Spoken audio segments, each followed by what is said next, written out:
Good morning dear students, welcome to our YouTube channel TKD education में एक बार फिर से आपका स्वागत है। तो आज हम प्रैक्टिस सेट स्टार्ट कर रहे हैं, प्रैक्टिस सेट नंबर 17। आज से पहले हम 16 प्रैक्टिस सेट करा चुके हैं।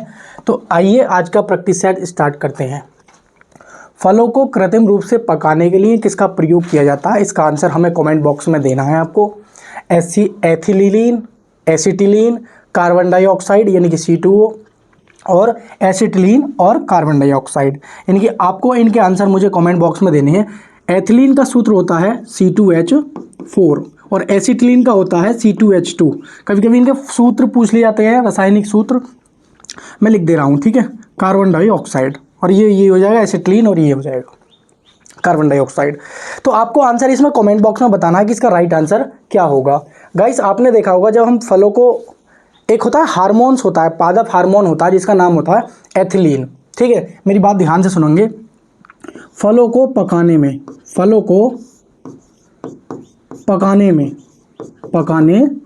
में हम किसका प्रयोग करते हैं। एक चीज़ होती है हमारी प्राकृतिक रूप से पक जाती है, भाई कोई भी आपका फल है वो प्राकृतिक रूप से पक जाता है। लेकिन एक होता है कि आप लोग कृत्रिम रूप से पकाते हो, कृत्रिम रूप से, ठीक है। नहीं, इसमें भी हम 3 चीज़ों का प्रयोग करते हैं, ध्यान रखेंगे। तो अगर आप फल को प्राकृतिक रूप से पका रहे हो तो उसमें एक पादप, एक हार्मोन्स होता है, उसको हम बोलते हैं एथिलीन हार्मोन। जो आपके घर में आम का वृक्ष लगा होता है, उस वृक्ष में एक हार्मोन होता है, उसको हम बोलते हैं एथिलीन हार्मोन।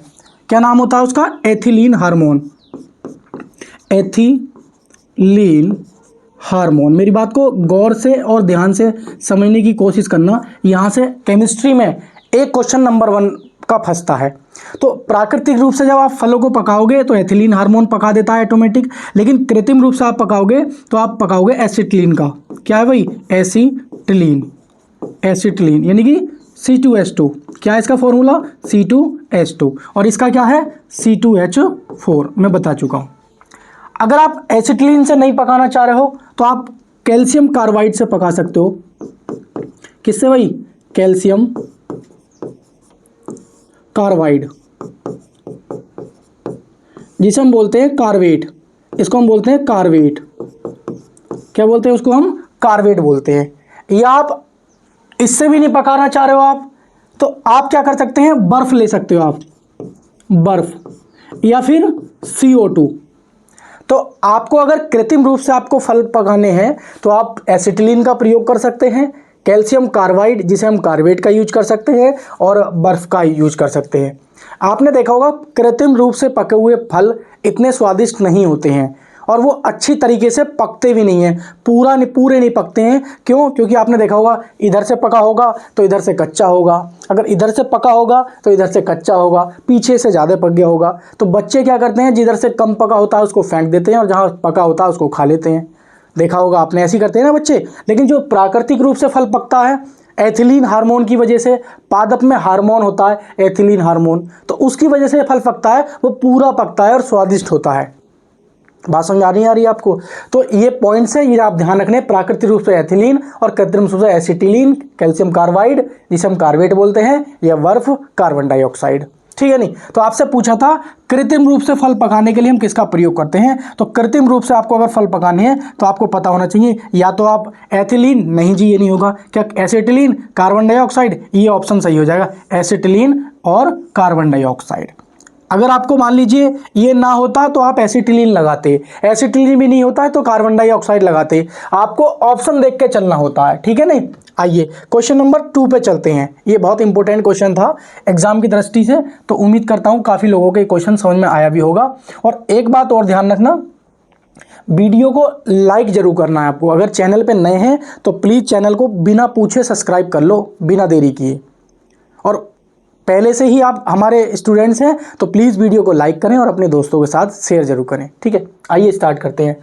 अवतल दर्पण में यदि एक वस्तु को फोकस पर रख दिया जाए तो वस्तु का प्रतिबिंब कहाँ बनेगा। मेरी बात समझने की कोशिश करना। अगर आपको अवतल दर्पण का चित्र नहीं है तो मैं बता कर दिखाऊंगा, लेकिन ऑप्शन पढ़ लेते हैं पहले। वक्रता केंद्र, फोकस पर, फोकस व अनंत के बीच, अनंत पर। अगर आपको ये सारे शब्दों के बारे में पता नहीं है तो पहले मेरी बात को ध्यान से समझने की कोशिश करना। मेरी बात को ध्यान से समझने की कोशिश करना, क्या आपको समझने की कोशिश करना। ये हमारे पॉइंट्स होते हैं, ये हमारा अवतल दर्पण है और ये होता है हमारा फोकस और ये होता है वक्रता केंद्र और ये होता है हमारा अनंत।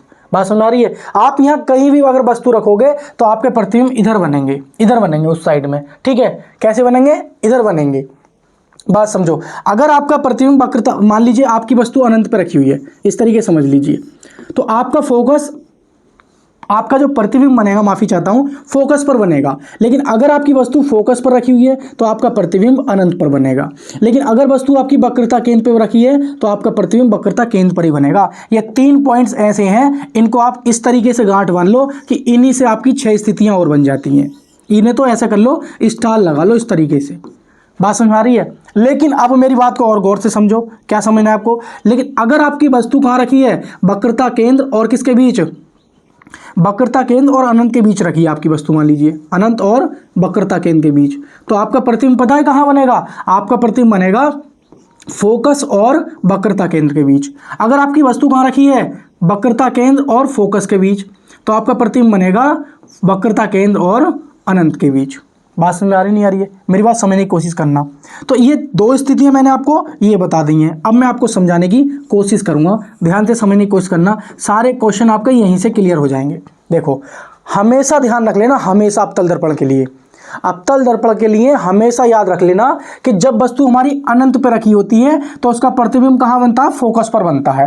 लेकिन जब वस्तु फोकस पर रखी होती है तो उसका प्रतिबिंब कहाँ बनता है? अनंत पर बनता है। याद रख लोगे? बिल्कुल सही जी।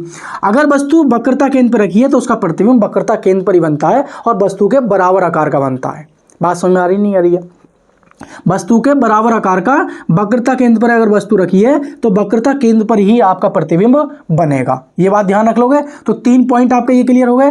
अब 2 समझना। देखो, वक्रता केंद्र को हम अनंत को हम किससे रिप्लेस कर रहे हैं? एक दूसरे का अपोजिट है, अनंत और फोकस एक दूसरे का अपोजिट है।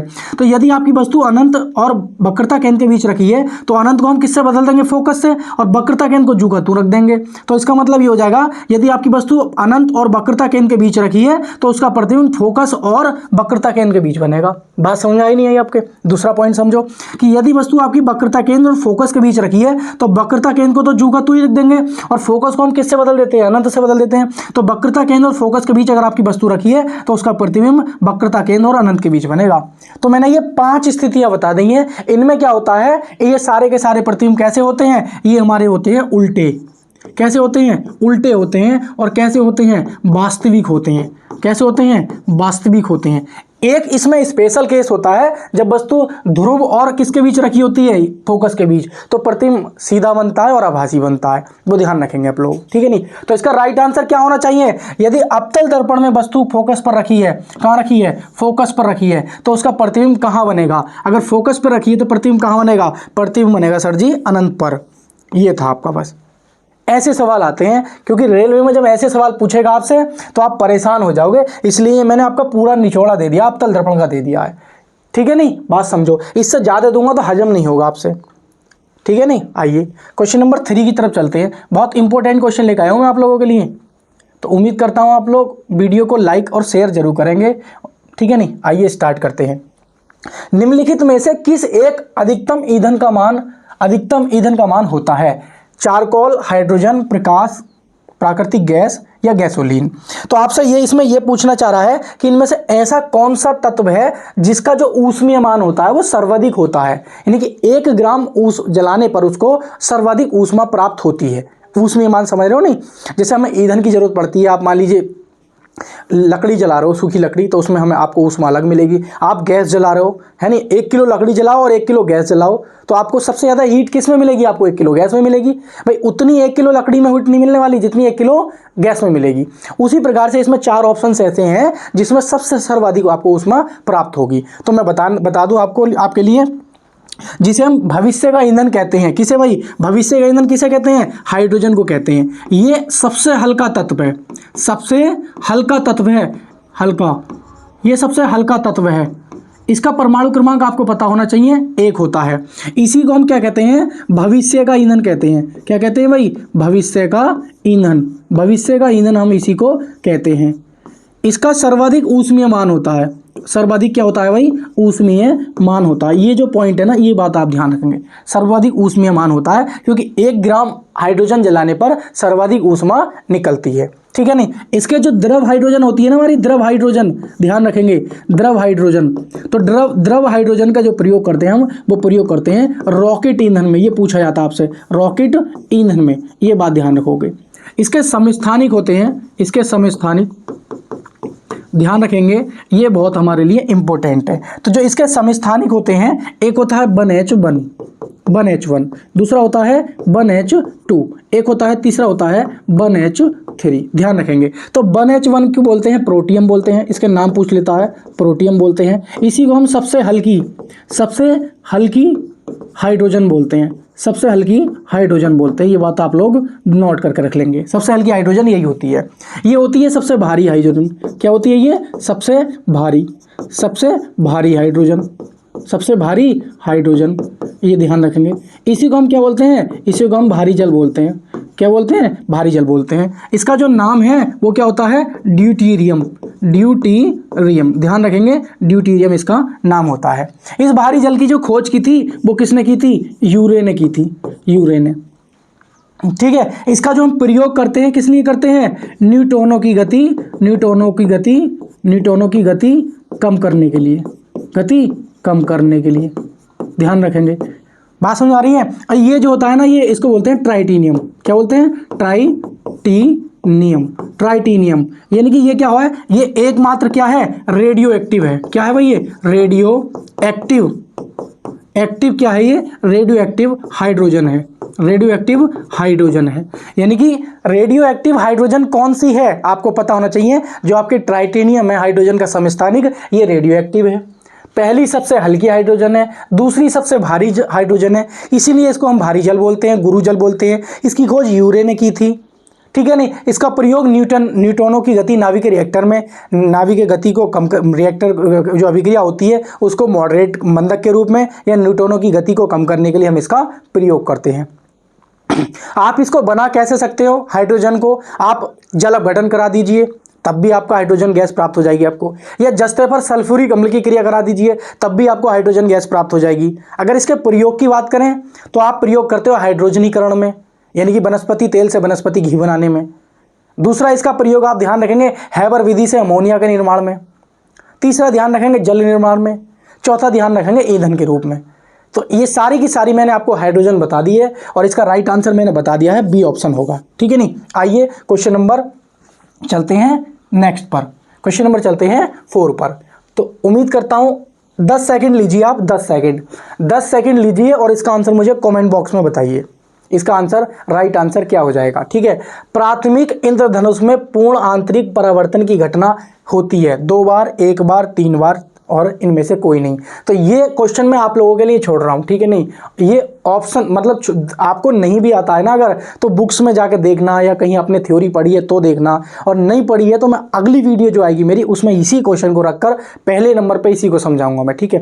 लेकिन पहले आपको मैं ये एक तरह से होमवर्क दे रहा हूँ कि आप लोग प्रैक्टिस सेट पढ़ रहे हो तो इसका आंसर मुझे कमेंट बॉक्स में बताओगे। क्वेश्चन नंबर 4 ये होमवर्क दिया है मैंने, आज तक होमवर्क नहीं दिया है, लेकिन आज होमवर्क दे रहा हूं मैं आपको, ठीक है नहीं। आइए क्वेश्चन नंबर 5 पे चलते हैं। क्वेश्चन नंबर 5 हमसे क्या कहता है, निम्नलिखित में से किस रंग का अपवर्तनांक सबसे कम होता है। तो आपको चूज करना है कि सबसे जो कम अपवर्तनांक होता है वो किस रंग का होता है। क्या लाल रंग का होता है, क्या हरे रंग का होता है, क्या बैंगनी रंग का होता है, क्या नीले रंग का होता है।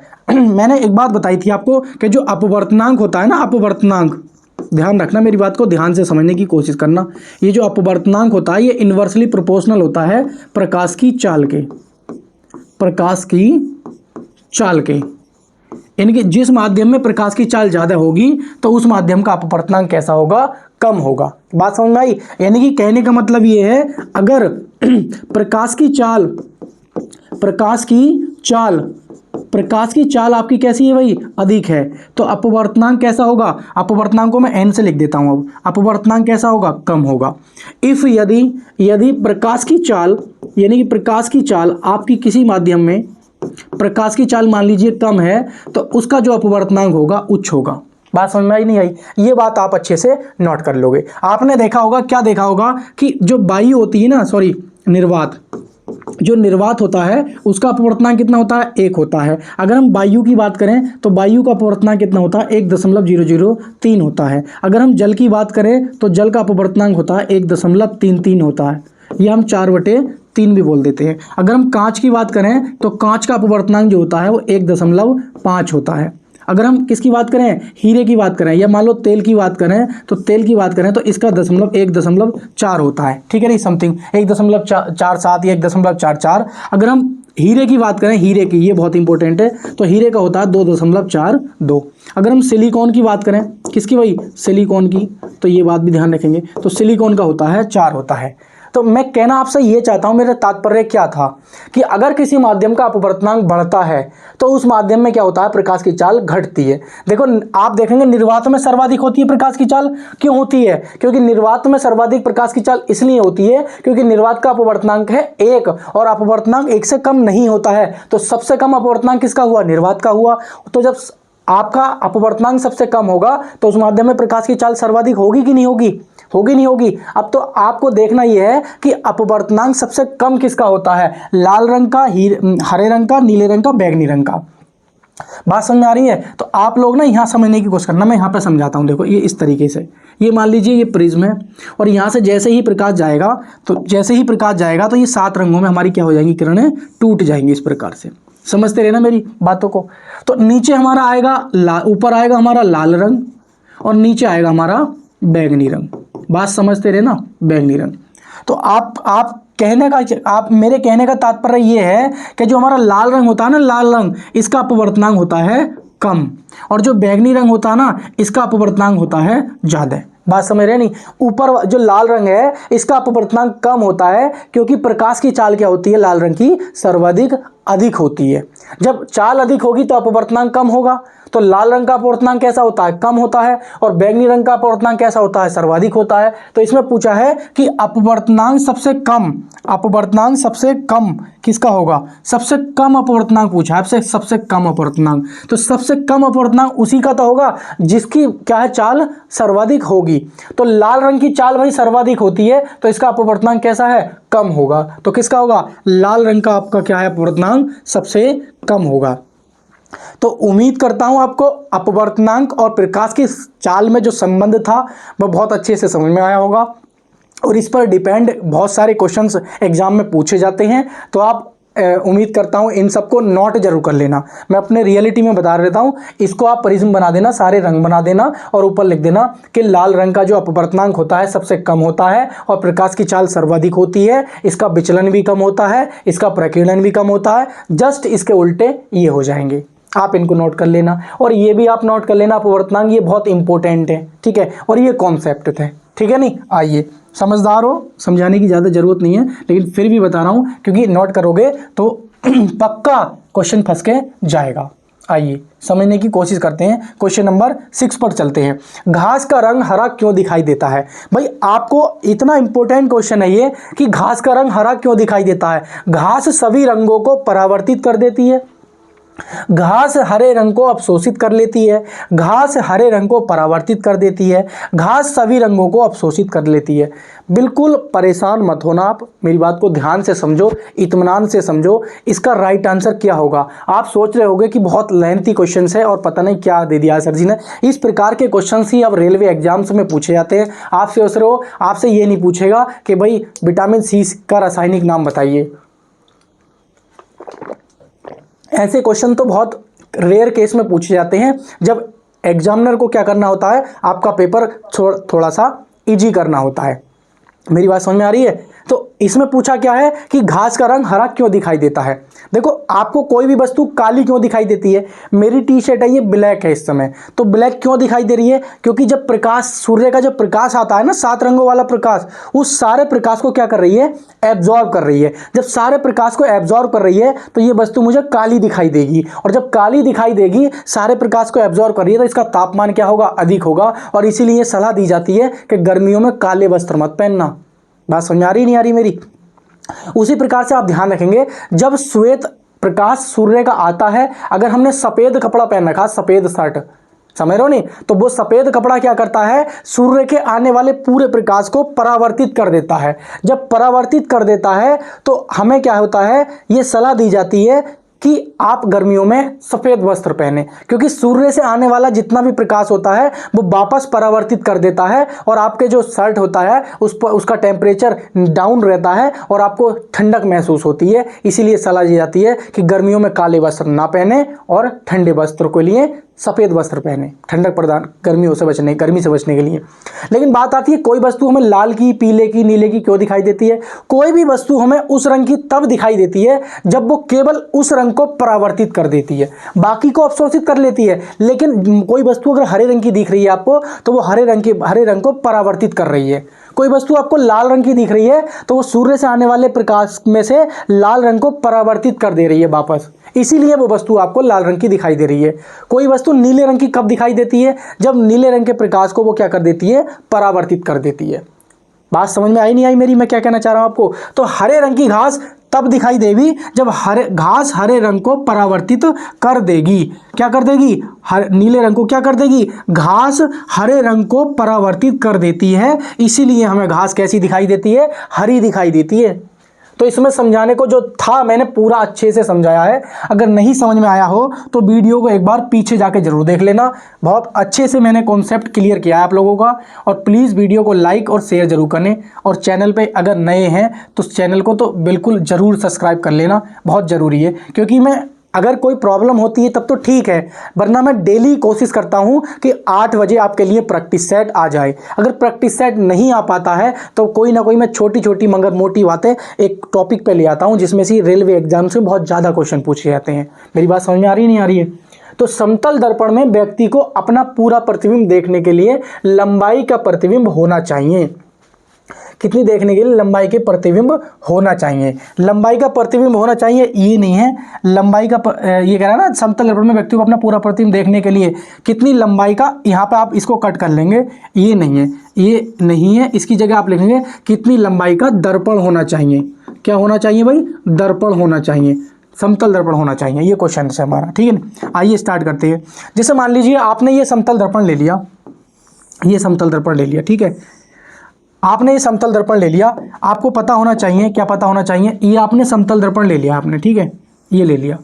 तो समतल दर्पण आपको, मान लीजिए मैं 6 मीटर का हूं, अगर मैं 6 मीटर की कोई वस्तु है और समतल दर्पण के सामने हम उसका पूरा प्रतिबिंब देखना चाह रहे हैं, तो दर्पण की लंबाई कितनी होनी चाहिए? तो आप ध्यान रखेंगे जो दर्पण की लंबाई होनी चाहिए वो वस्तु की लंबाई का आधा होना चाहिए। तो लिख लेंगे दर्पण की लंबाई जो है ना, दर्पण की लंबाई, दर्पण की ऊंचाई, दर्पण की ऊंचाई या लंबाई बोल देंगे। तो दर्पण की जो ऊंचाई होनी चाहिए वो वस्तु की ऊंचाई, वस्तु की ऊंचाई, वस्तु की ऊंचाई। तो वस्तु की ऊंचाई का कैसा होना चाहिए? वस्तु की ऊंचाई का होना चाहिए ऊंचाई का आधा। कैसा होना चाहिए भाई? आधा होना चाहिए। या ऐसे लिख देंगे वस्तु की ऊंचाई का क्या होना चाहिए? वस्तु की ऊंचाई का होना चाहिए 1/2। आधा हो गया नहीं हो गया? ये बात मैं आपसे कहना चाह रहा था। तो ध्यान रखेंगे समतल दर्पण में अगर कोई वस्तु एक्स स्पीड से जा रही है तो वो हमें एक्स स्पीड से आती हुई प्रतीत होती है। आप समतल दर्पण से जितनी दूर खड़े हैं, यानी कि वस्तु समतल दर्पण से जितनी दूर है उतनी दूरी समतल दर्पण में प्रतिबिंब बनता है। बात समझ में आ रही है?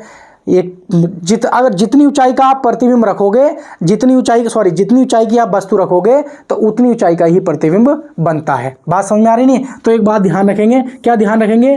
प्रतिबिंब की ऊंचाई, प्रतिबिंब की ऊंचाई, प्रतिबिंब की ऊंचाई, प्रतिबिंब की ऊंचाई जो फोटो बनती है की ऊंचाई वस्तु की ऊंचाई के, वस्तु की ऊंचाई के समान होती है। कैसी होती है भाई? समान होती है। यानी कि आपने अगर 4 मीटर ऊंची वस्तु रखी है तो उसका जो फोटो बनेगा ना समतल दर्पण में वो भी 4 मीटर ऊंचा ही बनेगा, ठीक है नहीं? ध्यान रखेंगे।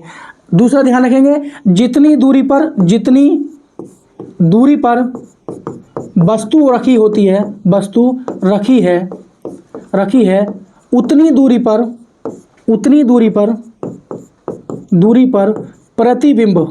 प्रतिबिंब बनेगा। यानी कि अगर आप बस दर्पण से 4 मीटर दूरी पर खड़े हैं तो आपका प्रतिबिंब दर्पण से 4 मीटर दूरी पर बनेगा। लेकिन बनेगा कैसा, ये बात ध्यान रखेंगे। प्रतिबिंब की प्रकृति कैसी बनेगा, यानी कि प्रतिबिंब बनेगा कैसा, ये बनेगा आभासी। कैसा बनेगा, आभासी। और आभासी प्रतिबिंब कैसे होते हैं, सीधे होते हैं। ध्यान रखेंगे, मेरी बात को गांठ बांध लेना कि जो आभासी प्रतिबिंब होते हैं वो कैसे होते हैं, वो सीधे होते हैं। लेकिन वास्तविक प्रतिबिंब कैसे होते हैं, उल्टे होते हैं। ये बात ध्यान रखेंगे, ठीक है नहीं। तो आपसे क्या पूछा था कि व्यक्ति की ऊंचाई का आधा बनेगा या व्यक्ति की ऊंचाई के बराबर बनेगा, ये गलत हो जाएगा। बराबर नहीं बनेगा, 2 गुना नहीं बनेगा, 4 गुना नहीं बनेगा। तो राइट आंसर क्या हो जाएगा, ए ऑप्शन हो जाएगा। तो समतल दर्पण की कंडीशन आप लोग याद रखेंगे कि जितनी दूर वस्तु रखी होती है उतनी दूरी पर प्रतिबिंब बनता है, और प्रतिबिंब आभासी और सीधा बनता है। अगर आप x की स्पीड से जा रहे हो तो x की स्पीड से आपका प्रतिबिंब आता हुआ प्रतीत होता है। अगर 4 मीटर ऊंचे प्रतिबिंब आपने वस्तु रखी है आपने, तो प्रतिबिंब भी 4 मीटर ऊंचा बनेगा। यानी वस्तु के समान ऊंचाई का ही आपका प्रतिबिंब बनेगा। ऐसे नहीं है कि समतल दर्पण के सामने आपने कोई पेंसिल रखी 1 मीटर ऊंची तो उसका प्रतिबिंब 2 मीटर ऊंचा बनेगा, नहीं। समतल दर्पण जितनी ऊंची वस्तु होती है उतना ही ऊंचा उसका प्रतिबिंब बनाता है, ठीक है नहीं। तो क्वेश्चन नंबर चलते हैं 8 की तरफ चलते हैं। क्वेश्चन नंबर 8 की तरफ चलते हैं। 8 क्या कहता है हमसे, चलिए इसका आंसर लगाइए। बहुत ही बेहतरीन क्वेश्चन है कि श्वेत प्रकाश के नियम में किस रंग की तरंगदैर्घ्य उच्चतम होती है, बैंगनी रंग की, लाल रंग की, नारंगी रंग की, हरे रंग की।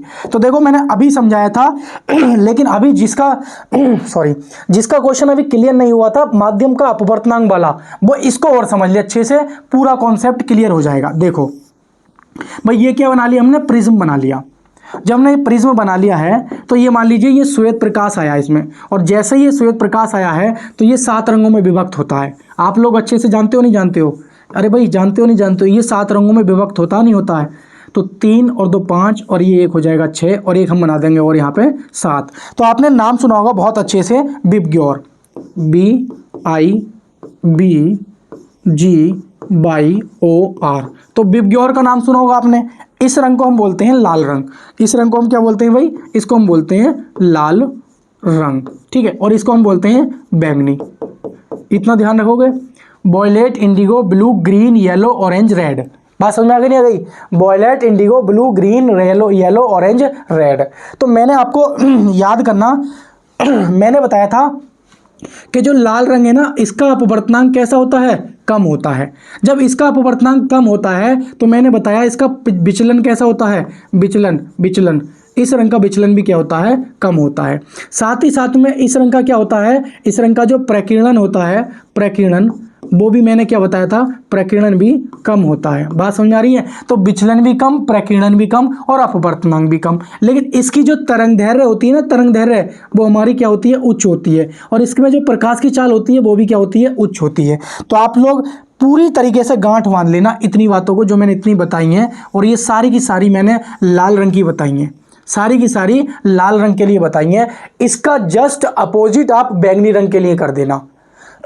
इसका जस्ट आप अपोजिट क्या कर देना, बैंगनी रंग के लिए कर देना। यानी कि लाल रंग का जो अपवर्तनांक होता है सबसे कम होता है, और लाल रंग का जो विचलन कोण होता है, विचलन होता है लाल रंग का, जो अपने मार्ग से विचलित होने की क्षमता होती है वो सबसे कम किसकी होती है, लाल रंग बहुत कम विचलित हो जाता है, सीधे जाता है। आपने देखा होगा ना ट्रेनों के जो सिग्नल होते हैं, ट्रेन चलती है तो ट्रेन ड्राइवर को दूर से ही दिख जाता है कि रेड सिग्नल हो गया है। जो हमारे ट्रैफिक्स होते हैं वहाँ पे भी लाल रंग की बत्ती यूज की जाती है, क्योंकि अंधेरे में भी दूर से ही दिख जाती है, क्योंकि वो इधर उधर विचलित नहीं होता, लाल रंग बिल्कुल सीधा जाता है। इसीलिए खतरे के निशान लाल रंग के बनाए जाते हैं, क्योंकि लाल रंग क्या होता है, बिल्कुल सीधा जाता है, इधर उधर नहीं फैलता है। जैसे देखा होगा ना आपने, नीला रंग होता है, इसीलिए हमें आसमान, क्योंकि नीले रंग का प्रकीर्णन और विचलन ज़्यादा होता है, इसीलिए हमें आसमान कैसा दिखाई देता है, नीला दिखाई देता है। समुद्र का रंग कैसा दिखाई देता है, नीला दिखाई देता है। धुएं एवं कोहरे का रंग सफ़ेद क्यों दिखाई देता है, इसीलिए दिखाई देता है क्योंकि इनकी तरंगदैर्घ्य कैसी होती है, कम होती है, और इनका विचलन क्या होता है, ज़्यादा होता है। परंतु लाल रंग की तरंगदैर्घ्य कैसी होती है, उच्च होती है। ये बिल्कुल बहुत सीधा तक जाता है और इनका विचलन कम होता है, इनका प्रकीर्णन भी कम होता है और इनका अपवर्तनांक भी कम होता है। ध्यान रखेंगे। तो आपसे पूछा था कि किस रंग की तरंगदैर्घ्य कैसी होती है, भाई किस रंग की तरंगदैर्घ्य आपकी क्या होगी, उच्च होगी। यही तो पूछा आपसे कि किस रंग की तरंगदैर्घ्य कैसी होगी, उच्च होगी। तो तरंगदैर्घ्य उच्च किसकी होती है, हमने बताया तरंगदैर्घ्य उच्च होती है लाल रंग की। और प्रकाश का वेग किसका होता है? उच्च, लाल रंग का। बात समझ में आई नहीं आई? तो जब तरंग दैर्घ्य उच्च होती है, अगर निम्न तरंग दैर्घ्य किसकी पूछेगा तो बैंगनी रंग की हो जाएगी। तो लाल रंग की आपकी तरंग दैर्घ्य कैसी होती है? उच्च होती है। देखो क्वेश्चन यहां से पूछा जाता है लेकिन कंफ्यूज हो जाते हैं, तो मैंने पूरा कॉन्सेप्ट क्लियर कर दिया है। आप इसको बहुत अच्छे से नोटबुक बना लो, एक मेरे प्रैक्टिस सेट की अलग से नोटबुक बना लो और उसमें जैसे जैसे मैं क्वेश्चन कराता हूं उसमें नोट कर लिया करो। बात समझ में आ रही नहीं आ रही है? समझो मेरी बात को। आइए क्वेश्चन नंबर स्टार्ट करते हैं, नेक्स्ट पे चलते हैं। आइए ना, 5-6 सेकंड का समय ले लिया करो आप लोग और उसका आंसर मुझे कमेंट बॉक्स में बताया करो। 5-6 सेकंड का समय ले लिया करो और उसका आंसर मुझे कमेंट बॉक्स में बताया करो। तो ये भी हमारा फिजिक्स का क्वेश्चन है। वायुमंडलीय अपवर्तन के कारण सूर्य और सूर्यास्त में लगभग कितने समय तक की देरी होती है? तो मैंने बताया था कि जो प्रकाश का अपवर्तन होता है ना, उसकी वजह से हमें कैसा महसूस होता है, प्रकाश के अपवर्तन की वजह से। मेरी बात समझने की कोशिश करना। जो प्रकाश का अपवर्तन होता है ना, प्रकाश का अपवर्तन, अपवर्तन, अपवर्तन, तो इसके मैंने कुछ एग्जाम्पल लिखवाए थे। एक एग्जाम्पल ये लिखवाया था कि सूर्योदय व सूर्यास्त के पहले, मतलब ये लिखेंगे, इस तरीके से लिखेंगे। क्या लिखवाया था मैंने, माफ़ी चाहता हूँ।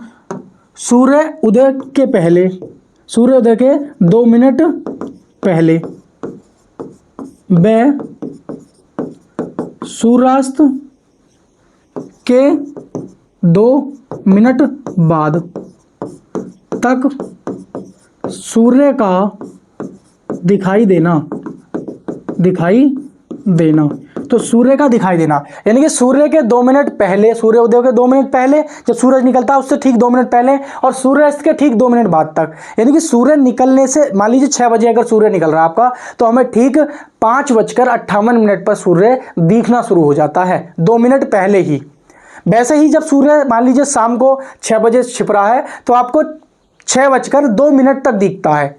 बात समझ में आई नहीं आई मेरी? तो ये किसका उदाहरण था? ये था हमारा प्रकाश का अपवर्तन का उदाहरण था। और बात थी कि इसमें सूर्य अस्त व सूर्य उदय में लगभग कितने तक की देरी हो सकती है। तो आप ध्यान रखेंगे 2 और 2 कितना हो जाएगा? 4 मिनट, यानी कि 2 मिनट निकलते समय और 2 मिनट छिपते समय। तो सूर्य उदय एवं सूर्य अस्त के समय वायुमंडलीय अपवर्तन के कारण, किसके भाई? वायुमंडल के अपवर्तन के कारण क्या हो सकती है? 2 मिनट की देरी, या 2 मिनट की पहले और 2 मिनट की देरी हो जाएगी और 2 मिनट पहले हो जाएगा। तो अंतर कितने का आ जाएगा? 4 मिनट। तो कुल कितने की देरी हो सकती है? 4 मिनट की देरी हो सकती है। ये बात आप ध्यान रखोगे। लेकिन प्रकाश के अपवर्तन की बात आई है तो प्रकाश के अपवर्तन के कुछ एग्जाम्पल्स हैं, मैं आपको बता देता हूं।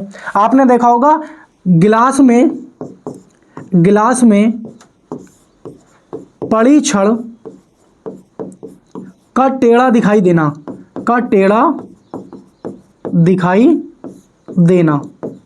बात समझ में आ रही नहीं आ रही है? गिलास में पड़ी छड़ का टेढ़ा दिखाई देना। आपने गिलास, पानी भरा गिलास है, उसमें छड़ डाल दी तो क्या वो टेढ़ी हो जाएगी? नहीं होगी, लेकिन आपको टेढ़ी प्रतीत होती है। तो ध्यान रखेंगे, ये जो हमारा प्रकाश का अपवर्तन होता है ना, तो इसके जितने भी माफी चाहता हूं, इसके जितने भी उदाहरण होते हैं ना, वो कैसे होते हैं? आभासी उदाहरण होते हैं। आभासी उदाहरण होते हैं, सारे के सारे आभास होते हैं। इनका हमें आभास होता है लेकिन ये रियलिटी में नहीं होते हैं। समझो, जैसे आपने देखा होगा मछली का ऊपर तैरते दिखाई देना। भाई मछली आपको कैसे दिखती है कि भाई तल पे तैर रही है, लेकिन वो क्या तल पे तैरती है? तल पे तैरेगी तो वो मर जाएगी, कोई भी पकड़ लेगा उसे, मछुआरा आसानी से पकड़ लेगा। नहीं, वो नीचे होती है। लेकिन वायुमंडलीय अपवर्तन के कारण क्या होता है? हमें मछली ऊपर तैरती हुई दिखाई देती है। गिलास में पड़ी छड़ आपको टेढ़ी दिखाई देती है। पानी से भरी बाल्टी का तल ऊपर उठा हुआ दिखाई देता है। गिलास में पड़ा सिक्का भी ऊपर उठा हुआ दिखाई देता है। पानी से भरे गिलास में नींबू पड़े होते हैं तो उनका आकार भी हमें बड़ा दिखाई देता है। तो इन सब के कारण ही हमें क्या है? ये हमारे आभासी परिवर्तन है। कैसे? आभासी अपवर्तन है। तो ध्यान रखेंगे, राइट आंसर क्या हो जाएगा? बी ऑप्शन क्या हो जाएगा? करेक्ट आंसर हो जाएगा। तो ये अपवर्तन के कुछ उदाहरण थे जो आपसे एग्जाम में पूछ लिए हैं, कुछ मैंने लिखवा दिए हैं और कुछ मैंने मुंह से बोल दिए हैं। तो आप लोग जरूर नोट कर लेना क्योंकि ये बहुत ज़्यादा इंपॉर्टेंट है। अगर आप रेलवे ग्रुप डी और आरपीएफ की तैयारी कर रहे हो तो आपके लिए बहुत जरूरी क्लास रहने वाली है। हाथी पांव रोग निम्नलिखित में से किसके कारण फैलता है? जीवाणु के कारण, विषाणु के कारण, या कवक के कारण, या प्रोटोजोआ के कारण? तो आपने देखा होगा प्रोटोजोआ के कारण क्या होता है, आपका प्रोटोजोआ के कारण ही आपको कौन सा रोग फैलता है? हाथी पांव रोग आपका क्या है? ये फैलता है प्रोटोजोआ के कारण। तो प्रोटोजोआ के कारण आपने देखा होगा मलेरिया भी फैलती है। क्या फैलती है? मलेरिया। ध्यान रखेंगे इसका जो रोगजनक होता है ना, रोगजनक, ये ध्यान रखेंगे, रोगजनक याद कर लेना, ठीक है। और इसका एक वाहक भी याद कर लेना, वाहक, ये भी पूछा जाता है। तो इसका रोगजनक जो होता है वो होता है प्लाज्मोडियम प्रोटोजोआ। क्या होता है? प्लाज्मोडियम प्रोटोजोआ, ठीक है, प्लाज्मोडियम प्रोटोजोआ। अब वाहक होता है इसका मादा एनाफ्लीज मच्छर। तो मादा एनाफ्लीज मच्छर क्या होता है? इसका वाहक होता है। और मलेरिया किससे होता है? हमारा प्रोटोजोआ से होता है। दूसरा ध्यान रखेंगे, दूसरा क्या ध्यान रखना आपको? हाथी पांव रोग। क्या ध्यान रखना है? हाथी पांव रोग, ये हमारा किससे होता है? ये भी प्रोटोजोआ से होता है। आपने देखा होगा निंद्राकारी रोग, तो निंद्राकारी रोग भी आपका किससे होता है? ये प्रोटोजोआ से होता है। तो ध्यान रखेंगे आप लोग कि मलेरिया किससे होता है? प्रोटोजोआ से होता है। हाथी पांव रोग किससे होता है? ये भी प्रोटोजोआ से होता है। और निंद्राकारी रोग भी हमारा किससे होता है? प्रोटोजोआ से होता है। तो राइट आंसर क्या हो जाएगा इसका? डी आंसर हो जाएगा। डी आंसर इसका क्या हो जाएगा? राइट आंसर हो जाएगा। 11 क्वेश्चन पे चलते हैं। क्वेश्चन नंबर 11 हमसे क्या कहता है, आइए स्टार्ट करते हैं। पादपों के क्षतिग्रस्त हिस्से को रिकवरी पहुंचाने के लिए कार्य कौन सा हार्मोन करता है? देखो, जो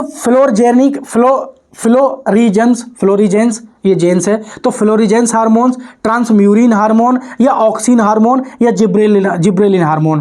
तो मैंने बताया था जिब्रेलिन जो हार्मोन जो होता है ये लंबाई बढ़ाने का काम करता है। क्या करता है? लंबाई बढ़ाने का काम करता है। ये बहुत सारे क्या कहते हैं ना, हार्मोन्स का एक समूह होता है। इसका नाम होता है GA3। क्योंकि GA3 इसलिए बोलते हैं क्योंकि ये जो है ना मुख्य हार्मोन होता है। तो ये क्या करता है? लंबाई बढ़ाने का काम करता है, बौने पौधे को लंबा करने का काम करता है। और जो ऑक्सिन हार्मोन होता है ना, इसकी जो खोज की थी चार्ल्स डार्विन ने। किसने की थी भाई? चार्ल्स डार्विन ने। ये ध्यान रखेंगे, चार्ल्स डार्विन ने इसकी खोज की थी। इन्होंने ही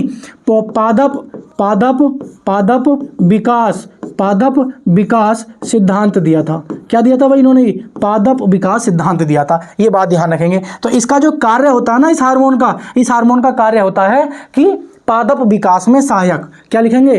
पादप विकास में सहायक होता है। क्या होता है? सहायक होता है। और एक काम और करता है, ये जो ऑक्सिन हार्मोन होता है ना, ये पौधों को सूर्य की तरफ मोड़ता है। यानी कि जैसे आपने सूरजमुखी का पौधा होगा ना, तो उसका ऊपर फूल लगा होता है। तो ये क्या है? ऑक्सिन हार्मोन पौधों के शीर्ष भाग में पाया जाता है। तो जिस तरफ सूर्य का प्रकाश आ रहा होता है उस तरफ ये मोड़ देता है। एक आपने हाई स्कूल में परिभाषा पढ़ी होगी, प्रकाशानुवर्तन। प्रकाशानुवर्तन का मतलब होता है कि पौधों को सूर्य की तरफ मोड़ना। तो ये कौन काम करता है? ये ऑक्सीन ही काम करता है। लेकिन बात करें फ्लोरीन और ट्रांसम्यूरिन, तो जो फ्लोरीन होता है ना, ये क्या काम करता है? फूलों को खिलने में मदद करता है। क्या करता है? ये फूलों को खिलने में मदद करता है। किसमें भाई? खिलने में।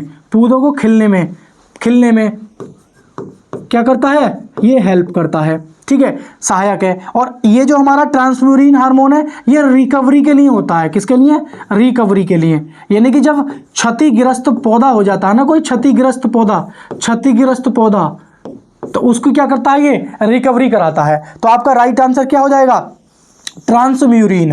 ट्रांसम्यूरिन एक ऐसा हार्मोन है, जब पौधे की कोई टहनी मान लीजिए तूफान से या किसी कोई जानवर तोड़ दे या आप में से तोड़ दो जानबूझ के, तो जब उस पौधे की टहनी को मान लीजिए पिचक गई है, पूरी तरीके से नहीं टूटी है, तो उसको रिकवरी कराने का जो काम करता है वो कौन करता है? ट्रांसम्यूरिन हार्मोन करता है। अगर पौधे की टहनी में थोड़ी बहुत जान है तो ट्रांसम्यूरिन एक्टिवेट हो जाता है और उस पौधे को पूरी तरीके से ठीक कर देता है और पौधा वो वहीं से चलने लगता है। जैसे आपने देखा होगा ना, हड्डी टूट जाती है, किसी का हाथ पैर टूट जाता है, थोड़ा बहुत टूट जाता है, तो मान लीजिए डॉक्टर क्या करता है, उसको जोड़ने की कोशिश करता है, मलहम लगाता है, दवाइयां लगाता है, ट्रीटमेंट करता है, तो उसको जोड़ता है, लेकिन फिर भी वो बात नहीं आती है। लेकिन ऐसा ही पौधों में होता है, ठीक है नहीं। आइए हम नेक्स्ट क्वेश्चन पे चलते हैं, क्वेश्चन नंबर 12 पे चलते हैं। तो ये पादप हार्मोन थे हमारे, ठीक है नहीं, ये आपके लिए बहुत इंपॉर्टेंट था। बीजों को अंकुरित होने से कौन सा हार्मोन रोकता है, यानी कि वृद्धि रोधक हार्मोन कौन सा है? देखो एक क्वेश्चन और रखा है मैंने पादप हार्मोन के लिए, क्योंकि पादप हार्मोन से आपके क्या है क्वेश्चंस पूछे जाते हैं। तो भाई हमने क्या बताया, साइटोकाइनिन क्या करता है ये आपको बताना है, ठीक है नहीं। लेकिन आप एक बात ध्यान रखेंगे, ऑक्सिन हार्मोन तो हमें बता दिया ना क्या करता है, ये पादप विकास में क्या होता है, ये पादप विकास में क्या होता है, ये सहायक होता है। चार्ल्स डार्विन ने इसकी खोज करी थी, अभी हमने बता दिया है। इथाइलिन हार्मोन क्या करता है, पौधों को मतलब फलों को प्राकृतिक रूप से, क्या लिखेंगे, फलों को प्राकृतिक रूप से, मच्छर बैठ गया आपको, ये है फलों को प्राकृतिक रूप से, चल भाई फिर बैठ गई है तो मक्खियां हैं थोड़ा कभी कभी परेशान करने के लिए आ जाती हैं। फलों को फिर से देखो कहीं बैठी है और मुझे दिख नहीं पा रही है और परेशान कर रखा उसने मक्खी ने। चल भाई परेशान मत कर, बच्चों को क्लास लेने दे। तो क्या है, फलों को पकाने में, फलों को कृत्रिम रूप से पकाने में, सॉरी माफ़ी चाहता हूँ, बिल्कुल मक्खी ने परेशान कर दिया। फलों को प्राकृतिक रूप से पकाने में, ठीक है। अगर आपसे कृत्रिम रूप से पूछता है, ये बात ध्यान रखेंगे, तो कृत्रिम रूप से क्या करते हैं हम, एसिटिलीन, ठीक है। या आप क्या करते हो भाई, कार्बेट का यूज करते हो, या किसका यूज करते हो, कार्बन डाइऑक्साइड का, या फिर किसका करते हो, बर्फ का पकड़ते हो, ठीक है नहीं। एसिटिलीन, कार्बेट या फिर कार्बन डाइऑक्साइड या बर्फ, कृत्रिम रूप से आप फल पका सकते हो। लेकिन अगर प्राकृतिक रूप से फल पकते हैं तो पादपों में एक हार्मोन होता है जिसको हम बोलते हैं एसिथिलीन, क्या इथाइलिन बोल देते हैं, या एथिलीन, बात एक ही है, इथाइलिन हार्मोन या एथिलीन हार्मोन। जिब्रेलिन हार्मोन मैंने बता दिया, ये क्या करता है, लंबाई को बढ़ाता है, क्या करता है भाई, लंबाई को बढ़ाता है, अभी बताया मैंने। लेकिन जो हमारा साइटोकाइनिन हार्मोन है, ये क्या करता है, ये वृद्धि रोधक हार्मोन है। क्या है भाई, ये वृद्धि रोधक हार्मोन है, वृद्धि रोधक हार्मोन है। क्या करता है, ये बीजों को अंकुरित होने से रोकता है, अंकुरित होने से क्या करता है, ये अंकुरित होने से रोकता है। भाई समझ में आ रही नहीं आ रही है, तो बीजों को अंकुरित होने से रोकता है, ये बात आप लोग ध्यान रखेंगे। चलिए आइए क्वेश्चन नंबर चलते हैं, क्वेश्चन नंबर 13 की तरफ, क्वेश्चन नंबर 13 की तरफ चलते हैं। क्वेश्चन नंबर 13 हमसे क्या कहता है कि हड्डियों के रोग का अध्ययन क्या कहलाता है। तो ध्यान रखेंगे, एक है हमारे पास ऑस्टियोलॉजी और एक है हमारे पास ऑर्थोलॉजी, और एक होता है फाइकोलॉजी और एक होता है माइकोलॉजी। तो आप लोग ध्यान रखेंगे बहुत अच्छे से। आपको पता है कि जो हमारा फाइकोलॉजी होता है ना, ये शैवालों का अध्ययन कहलाता है। क्या कहलाता है भाई, ये शैवालों का अध्ययन कहलाता है, शैवालों का अध्ययन क्या कहलाता है भाई, शैवालियों का अध्ययन। अगर ये हम माइकोलॉजी बात करें तो ये कहलाता है कवक का अध्ययन। क्या कहलाता है भाई, ये कवक का अध्ययन, कवक का अध्ययन क्या कहलाता है, कवक का अध्ययन। ये बात तो आप लोग जानते हैं अच्छे से। लेकिन अगर हम इन दोनों में बात करें तो जो ऑस्टियोलॉजी होता है ना, ऑस्टियोलॉजी, इसको हम बोलते हैं हड्डियों का अध्ययन, हड्डियों का अध्ययन। क्या होता है भाई, हड्डियों का अध्ययन, हड्डियों का अध्ययन, हड्डियों का अध्ययन इसमें हम करते हैं, किसमें, ऑस्टियोलॉजी में। लेकिन ऑर्थोलॉजी में करते हैं हड्डियों के रोग का अध्ययन। किसका भाई, हड्डियों के रोग का अध्ययन। बात समझ में आ रही नहीं आ रही है। तो आपसे यही पूछा है कि हड्डियों के रोग का अध्ययन हम किस में करते हैं, हड्डियों के रोग का जो अध्ययन करते हैं वो हम किस में करते हैं, वो हम करते हैं ऑर्थोलॉजी में। किस में करते हैं भाई, ऑर्थोलॉजी में हम हड्डियों के रोग का अध्ययन करते हैं। यानी कि इसका राइट आंसर क्या हो जाएगा, बी ऑप्शन इसका राइट आंसर हो जाएगा। आइए क्वेश्चन नंबर 14 पे चलते हैं। ठीक है, नहीं इसका आंसर बताइए मुझे दोस्तों, कमेंट बॉक्स में बता दिया करो एक दो क्वेश्चनों का आंसर, क्योंकि देखते तो आप सब लोग वीडियो हो, लेकिन कमेंट बॉक्स में इसका आंसर नहीं बताते हो, तो लेकिन मुझे थोड़ा सा अच्छा नहीं लगता है, क्योंकि जैसे आंसर हुआ एटलीस्ट नाम ना लिख सको पूरा, तो ये तो लिख सकते हो कि 14 का ए, 14 का बी, 14 का सी, इस तरीके से तो टाइप कर ही सकते हो ना, तो उससे थोड़ा पता लगता है कि हाँ स्टूडेंट्स हमारी वीडियो को देख भी रहे हैं और बहुत अच्छे से समझ भी रहे हैं। तो देखना, रियलिटी में देखना एक